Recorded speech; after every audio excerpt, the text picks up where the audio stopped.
Hi, I'm Kelly. I'm 35 years old and love to keep things neat and organized. I work as an auditor at a big company.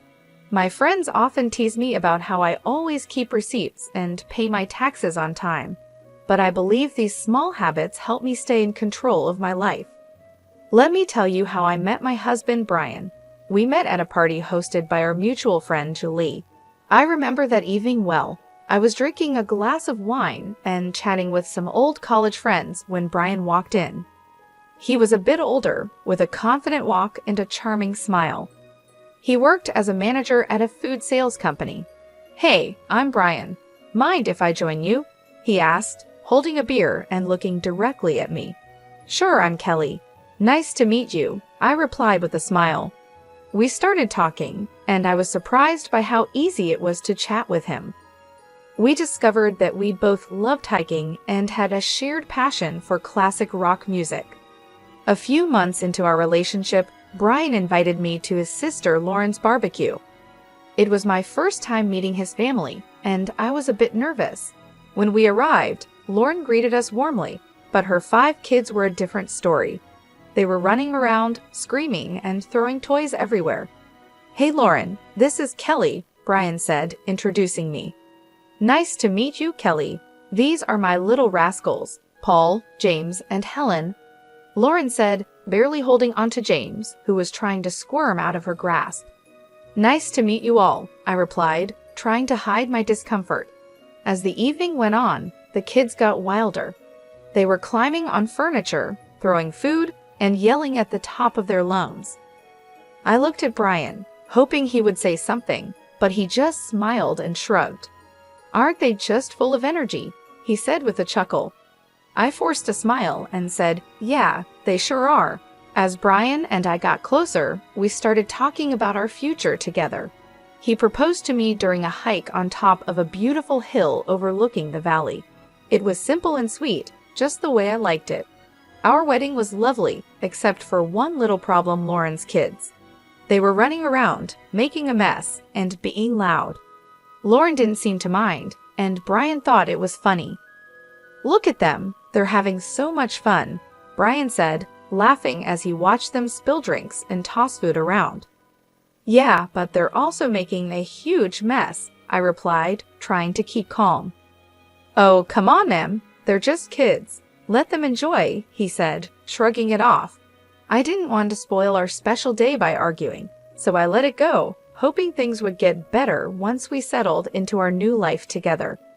After we got married, Brian and I decided to buy a house. We had been living in a rented apartment, but we wanted a place of our own. I was really excited about this new chapter in our lives. One evening after work, Brian and I sat down to talk about our finances and how we would manage the costs for our new home.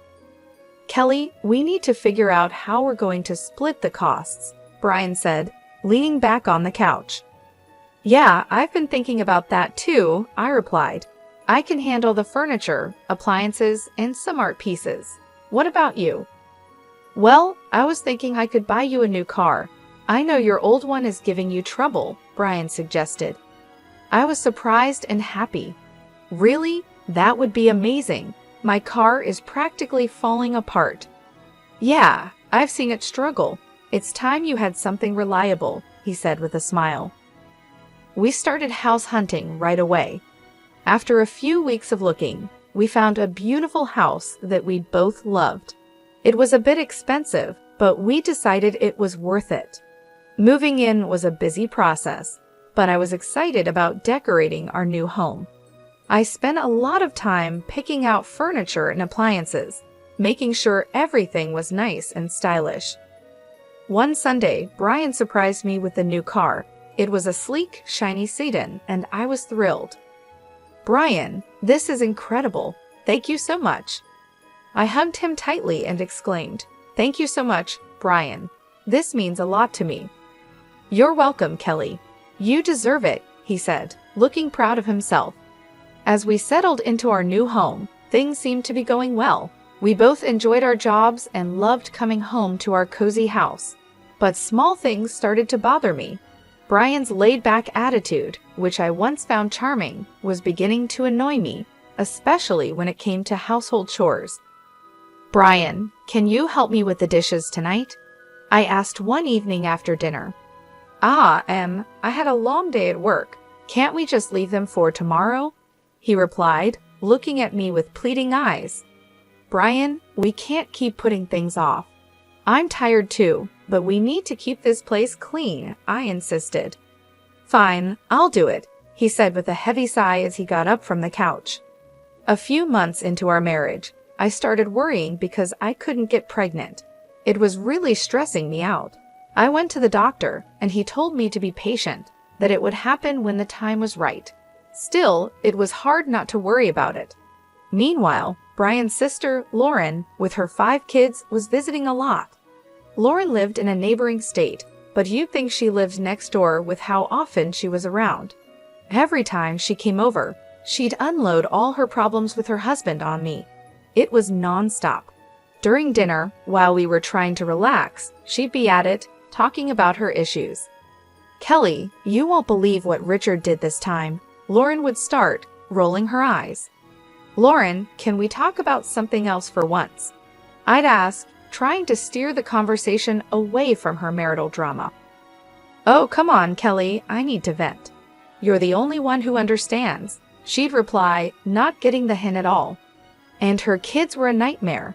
As soon as they stepped into our house, it was like a circus. They'd run around, fighting with each other, throwing food, and just being loud. After a long week at work, all I wanted was some peace and quiet, but that was impossible with those kids around. "Guys, can you calm down, please?" I'd say, trying to keep my cool as they tore through the living room. "Why are you always so uptight, Kelly?" Lauren would snap at me whenever I tried to get her kids to behave. "They're making a mess, Lauren. I just cleaned the house," I'd respond, feeling my patience wearing thin. "Well, maybe if you had your own kids, you'd understand," she shot back one day, her words hitting me like a punch in the gut. I was shocked by how insensitive she was, especially since she knew how hard I was trying to get pregnant. It felt like a slap in the face, and I couldn't believe Brian didn't say anything to defend me. "Brian, are you going to let her talk to me like that?" I asked, my voice trembling with anger and hurt. "Kelly, calm down. You're making a big deal out of nothing," he said, taking her side again. "A big deal out of nothing? She just insulted me in my own home," I shouted, feeling tears start to form. I was so fed up. I couldn't keep living like this, constantly being disrespected in my own home, with my husband always siding with his sister. It was clear that something had to change, and soon. One Sunday, Lauren showed up with her 5 kids. She dumped them on me and said, "Kelly, I need a break from parenting. I'm going shopping." I couldn't help but chuckle at her mention of parenting. The woman barely knew what that meant. Every time she was here, it was like a zoo.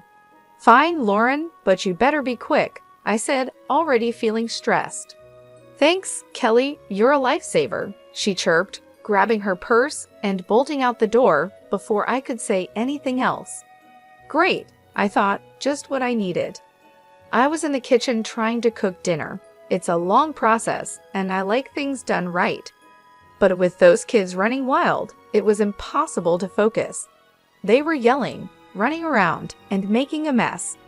"Guys, can you keep it down?" I shouted from the kitchen, hoping they'd listen for once. Of course they didn't. Suddenly, I heard a loud crash. My heart sank. I ran into the living room, and there it was, my grandfather's antique Chinese vase shattered on the floor. My chest tightened with anger and frustration. What happened here? I screamed, looking at the kids who were now standing still, looking guilty. "We were just playing," one of them mumbled, not meeting my eyes. "This vase is priceless. It's from my grandfather. Do you have any idea what you've done?" I was livid, shaking with anger. Just then, Brian walked in, looking all calm and clueless. "What's going on, Kelly?" "Your nephews just broke my grandfather's vase. Look at this mess." I pointed at the shattered pieces on the floor. "Calm down, Kelly. It's just a vase. We can get it fixed, Brian said, shrugging like it was no big deal.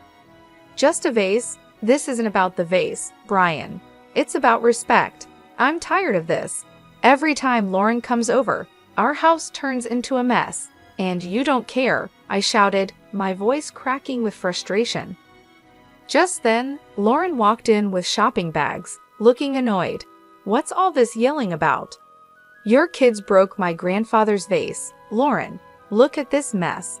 I pointed at the floor, trying to hold back my tears. Well, maybe you should have kept a better eye on them, Kelly, she said, not even bothering to apologize.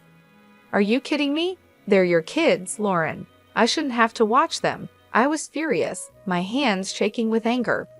Brian just shook his head, looking annoyed. You're overreacting, Kelly. Just drop it. Overreacting? I've had enough of this. I'm tired of being treated like I don't matter in my own home, I screamed, the tears finally spilling over. Brian just stood there, silent and cold, while Lauren smirked like she had won something. I couldn't take it anymore. I stormed out of the room, feeling a mix of anger, hurt, and betrayal. We've been dealing with Lauren and her kids' chaotic visits for months, but I had no idea what was coming next. One morning, Brian was sitting at the kitchen table, munching on his toast, when he casually dropped a bombshell on me. Kelly, I need to tell you something. Lauren's getting divorced, and she's moving in with us with the kids for a few months, he said, like he was just telling me the weather. I almost dropped my coffee. What? Are you serious? Our house is already a madhouse when they visit for a day. How are we supposed to handle them living here for months? She's my sister, Kelly. She needs our help. You need to be more understanding, he said, looking at me like I was the one being unreasonable. Understanding? I've been more than understanding, Brian, but this is too much. Why can't we rent a place for her nearby? I'll even pay for the first month's rent, I suggested, trying to keep my cool. No, she'll be better off here. Plus, you can help with the kids and keep things clean, he said like it was the most obvious thing in the world. I'm not a babysitter, Brian.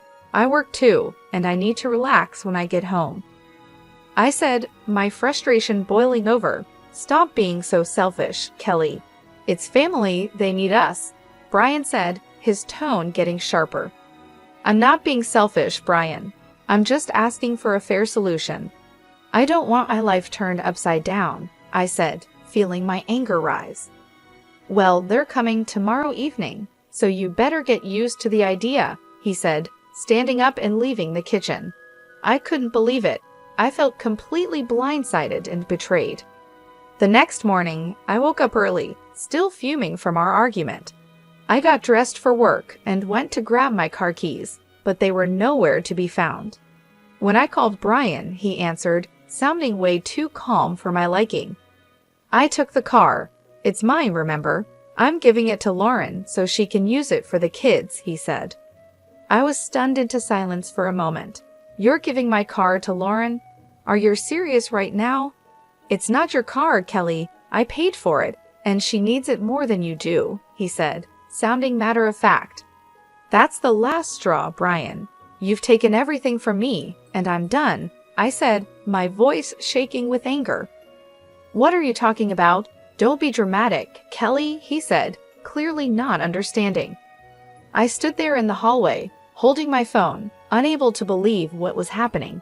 It felt like a nightmare I couldn't wake up from. How had things gotten so bad? I picked up the phone and called a moving company. Hi, I need a team to move some furniture and appliances today. It's urgent. The movers arrived a couple of hours later. I showed them around the house, pointing out the items to be moved. Take everything, the beds, sofas, chandeliers, even the faucets in the bathroom. The movers got to work, and soon the house started to look empty.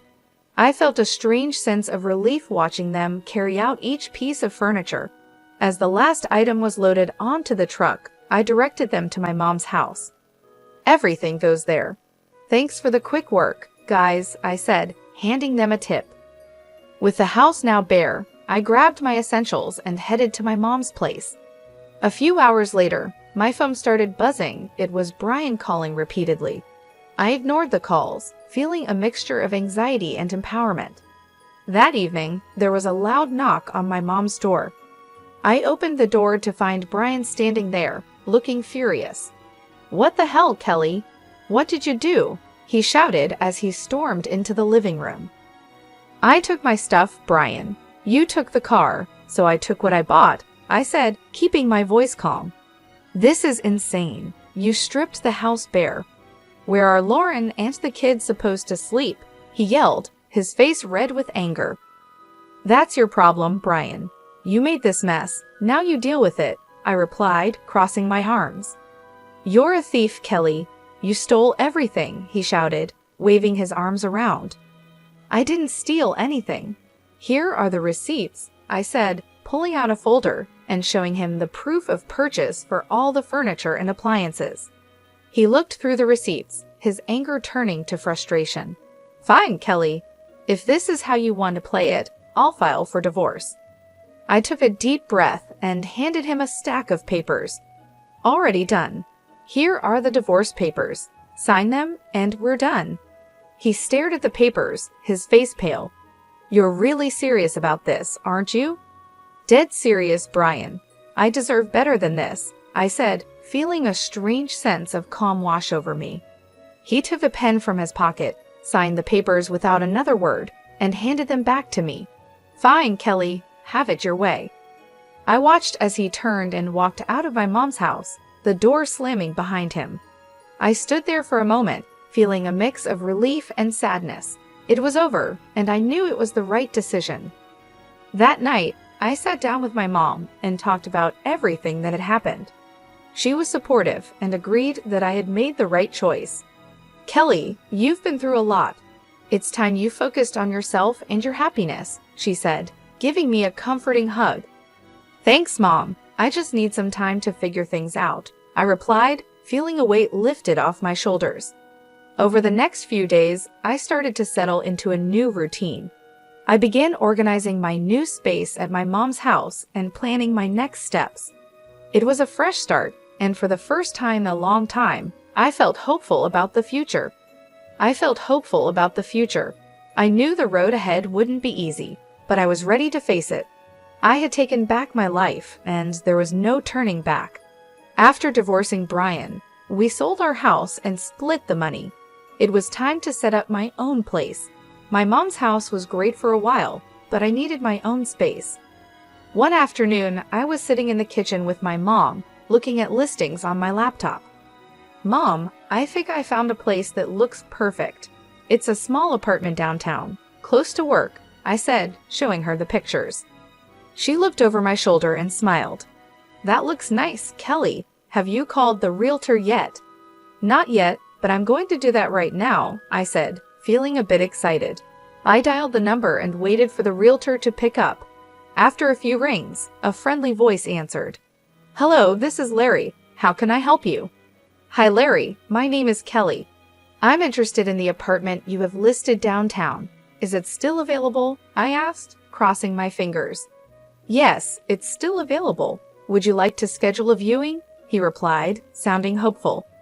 "Absolutely. How about tomorrow afternoon?" I suggested, trying to sound calm. "That works for me. I'll see you at 4 p.m., Larry said before we ended the call. The next day, I headed downtown to meet Larry and check out the apartment. When I arrived, he was waiting outside the building with a friendly smile on his face. "Hi, Kelly. Nice to meet you. Let me show you around," he said, shaking my hand. The apartment was small but cozy, just what I needed. It had a nice kitchen, a spacious living room, and a small balcony with a decent view of the city. "This place is perfect, Larry. I'll take it," I said, feeling a sense of relief. After signing the lease and getting the keys, I started planning my move. I wanted to make this new space my own, a fresh start. I spent the next few days packing up my things at my mom's house and arranging for movers to help me with the big stuff. On moving day, my mom and a couple of close friends came over to help. As we loaded the last box into the moving truck, I felt a mix of excitement and nervousness about this new chapter in my life. Kelly, this is going to be great for you. A fresh start is just what you need, my mom said, giving me a reassuring hug. Thanks, Mom. I'm really looking forward to it, I replied, smiling. We drove to my new apartment, and with everyone's help, we had everything unloaded and set up in no time. As I looked around my new space, I felt a sense of accomplishment and excitement for what lay ahead. I looked around my new place and felt a sense of pride and peace. It was the start of a new chapter, and I was ready for it. That evening, I invited my mom and friends to stay for dinner to celebrate the move. We ordered pizza and sat on the floor, surrounded by boxes and laughter. Cheers to Kelly and her new place, my friend Julie said, raising her glass of soda. Thanks, guys. I really appreciate all your help and support, I said, feeling grateful. As the night went on, we talked and laughed, and for the first time in a long time, I felt truly happy and free. After the party, as I sat on my balcony looking out at the city lights, I thought about everything I had been through and how far I had come.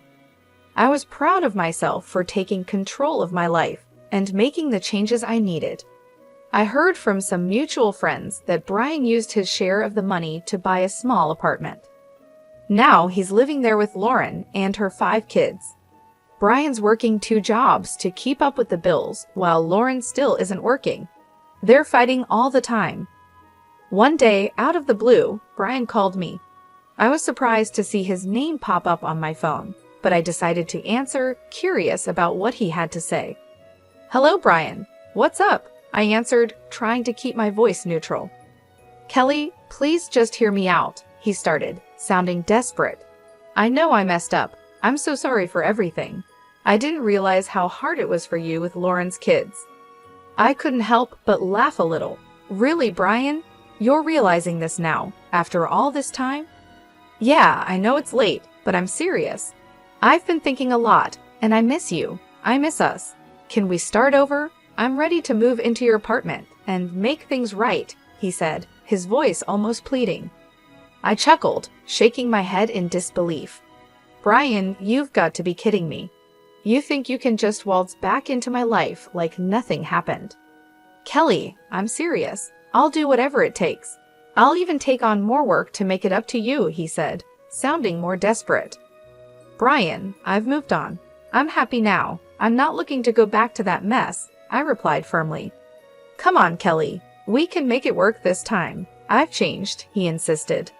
I sighed, feeling a mix of pity and frustration. Brian, it's over. You need to focus on your life and your family. I'm not interested in going back to that chaos, I said, trying to stay calm but firm.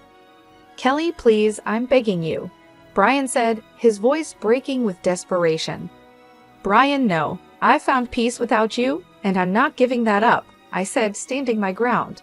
Take care, Brian. I hope you find your way.